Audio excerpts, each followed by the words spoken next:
Good day children, let's continue with our revision of lesson number 9, that is trade. Yes, in the previous lecture I told you that there are various organizations which support the trade at the international level. So these are the various organizations over here, like the WTO, that is World Trade Organization. Then you can see over here, that is EU, that is European Union. Okay, now World Trade Organization, where is the headquarter of World Trade Organization? At Switzerland. Okay, you can see the aims and functions over here. Then European Union, where it is? At Brussels, that is Belgium. Then we have the OPEC, that is Organization of Petroleum Exporting Countries, at Vienna, Austria. Then South Asian Association for Regional Cooperation, that is SAARC. Where is SAARC is there? Where is the headquarters of SAARC? Kathmandu, Nepal. Okay. Then is ASEAN, that is Association of Southeast Asian Nations. Okay. Where is that? At Jakarta in Indonesia. Okay. Then is APEC. APEC, what is the full form of APEC? Asia Pacific Economic Cooperation.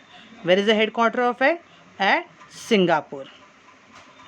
Then next is BRICS. BRICS means Brazil, Russia, India, China and South Africa. Where is the headquarters of it? That is at Shanghai, China. Okay. Now if you see the World Trade Organization, how many member states are there in that World Trade Organization? 164. You can see over here in this table given. Okay, it is given in the table along with the logo. 160 member states are there in WTO, that is World Trade Organization. Then in European Union it is 28. Okay, 28 member states are there. Then OPEC, it is 13 member states. Then in SAARC it is 8 member states. Then if you can see over here, ASEAN, it is having 10 member states.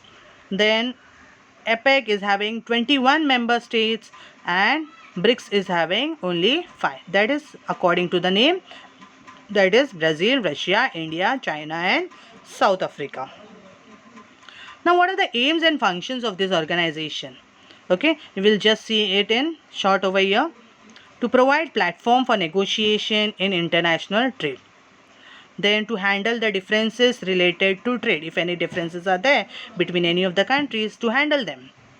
To monitor the trade policies of member states. Okay, providing technological assistance and training to developing countries. These are the various aims and functions of this organizations. Okay. Then established on integrated market amongst member nations in Europe, free flow of goods, services and capital in Europe. Then custom duties have been cancelled on exchange of goods within members. Then common euro currency established. So here we can see from these examples only what are the aims and functions of this various organization. Let's move on to the last part, that is the BRICS. What is the aims and functions of BRICS? Make funds available for growth of economies of members. Okay, here even funds are made available for the economies of members. Then enhancing mutual economic cooperation between them. Then strengthening economic security between them. So these are the various aims and functions of this organization. Let's move forward. What is the importance of marketing actually? Why marketing is very much important in trade? Without marketing, trade is impossible. Okay, or not, we cannot say impossible, but it cannot flourish at that level as it can with the help of marketing. Modern industrial social fabric, globalization and availability of abundant choices and alternatives of the product is the structure of today's business world. Okay, so this is the structure of today's business world, wherein more of availability of choices is given to the consumers. Then globalization is done of the trading. All this is the structure of today's business world. So how does it become possible? Okay, through marketing only one can increase business systematically. The production can be distributed all at once on a large scale. Okay, so this is the importance of marketing. First of all, it makes the business systematical. Apart from that, the production which is there, all at once it can be sold out, that also on a large scale. The product can reach a large number of consumers also at a time. The selling price of the product also can increase because of marketing. The defective product can be recalled from the market. Okay, if any of the product has by chance gone to the market which is defective, okay, we come to know just because of the marketing strategy. Okay, and because of that the product can be brought back to the producer. Advertisement make the customers feel the need to buy the goods. Okay, first of all, if you talk about the consumer is himself doesn't go and pick up the things just like that only randomly. Okay, first of all, when he goes to the market, first of all the advertisement which he sees in the television and all, because of this what happens, he feels yes, this thing should come to me. Okay, then only that we can say advertisement creates the feeling among the customers that we need that good. Reaching maximum customers, attracting consumers to the products and making consumers buy the products are the objectives behind them. Okay, behind whom? Behind the marketing strategy. Because of the revolution in the field of information technology, the whole world has become a big market now. Even through internet we can get information about the production taking place in various countries. It is due to internet that customers can use facilities like online trading, e-marketing, etc.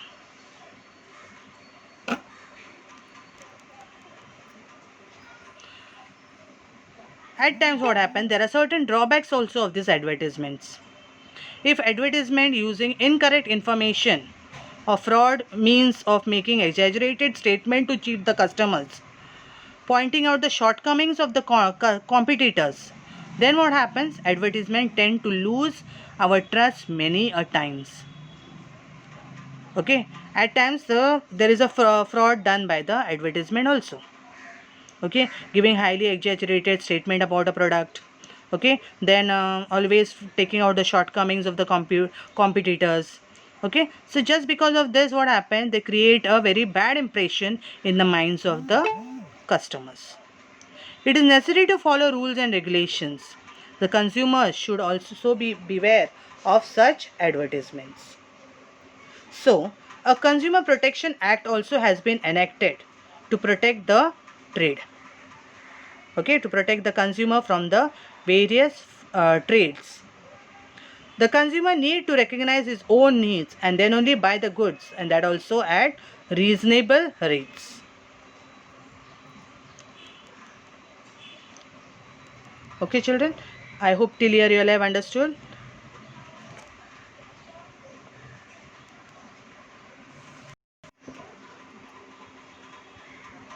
Yes, I hope you all have understood till here children.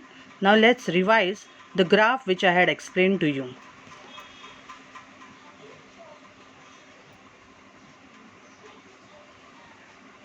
Yes, here is a data given to you, that is the statistical data. You have to make a compound bar graph of the given statistical information. You can see 4 countries given over here: China, India, Brazil and USA, wherein export and import of these countries are given. You have to put up in the graph. Graph paper.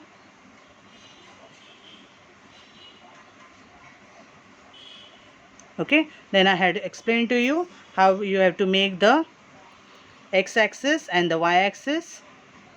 Okay, this is the y-axis and this is the x-axis. Okay, then I had also explained to you what are the things are very much necessary.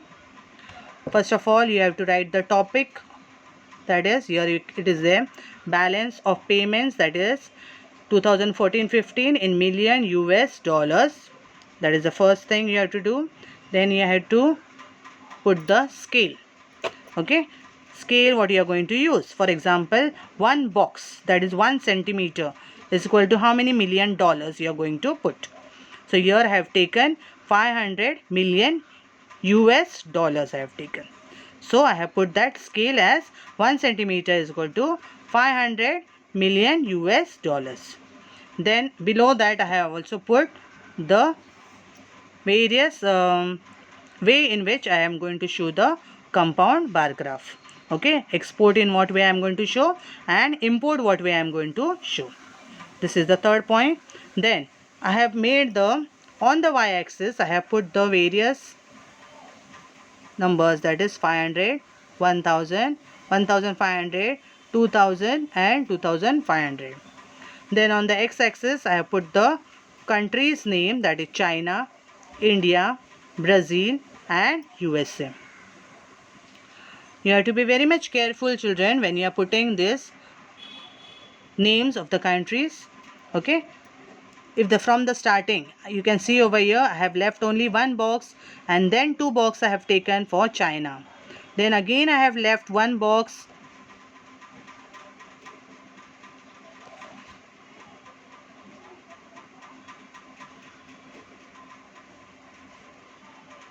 I have left one box, then I have put India for two boxes. Okay, again one box. So a proper spacing should be there. Okay, as we have taken in the starting, same way we have to follow between the countries also. Okay, don't miss out this, children. Many a times what you all do in the starting, you miss out, you leave two boxes, that is 2 centimeter, and then in the middle you just put 1 or 3 as you wish. No, it should not be. Okay, it should be 1 means 1. There should be a proper spacing between the countries also. Okay, children, now let's see the next. Here you can see China is having 2143 export, and import is 1960. Yes, here is the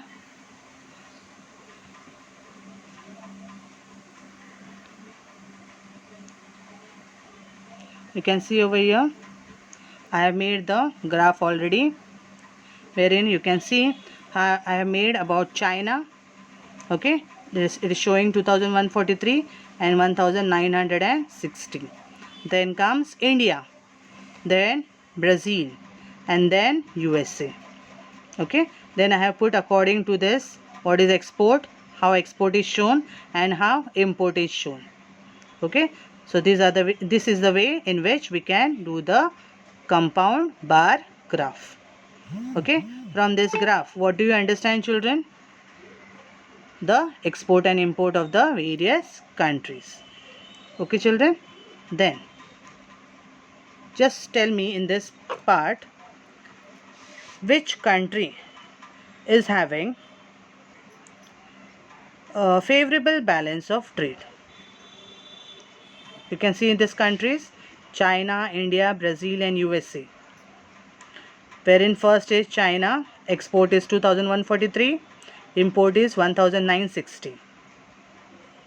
Okay, then India is 272 and import of India is 380. Okay, so first one we can say 2143 and 1960. Which one is greater? 2143. That means export is greater. When export is greater than import, what type of balance of trade it is? Yes, it is favorable balance of trade. What about India? Which is greater over here, export or import? Import is greater, correct. Okay, when import is greater, what will happen? It is not at all favorable balance of trade. It is unfavorable balance of trade. Okay, then Brazil. It is showing 190 and 241. Which one is greater? Import is greater. Okay, because import is greater, so here also we cannot say that it is favorable balance of trade. It is again unfavorable balance of trade. Now let's see the country USA. USA also you can see the export is 1510 while the import is 2380. Okay, now what type of trade it is? Yes, it is unfavorable balance of trade. So among these four countries, only China is having the favorable balance of trade. Understood, children? So from the statistical data provided over here, we have learned how to draw the compound bar graph, and we have also learned which country is having a favorable balance of trade and which country is having unfavorable balance of trade. Okay, children?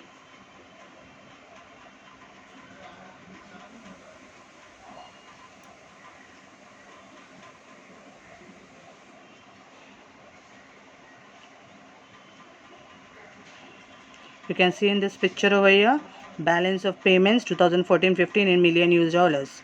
Okay, this is just a cutout to show what type of graph it looks like. Okay, that's all about our revision session, children. Study properly and get ready for the exam. Till then, thank you, children.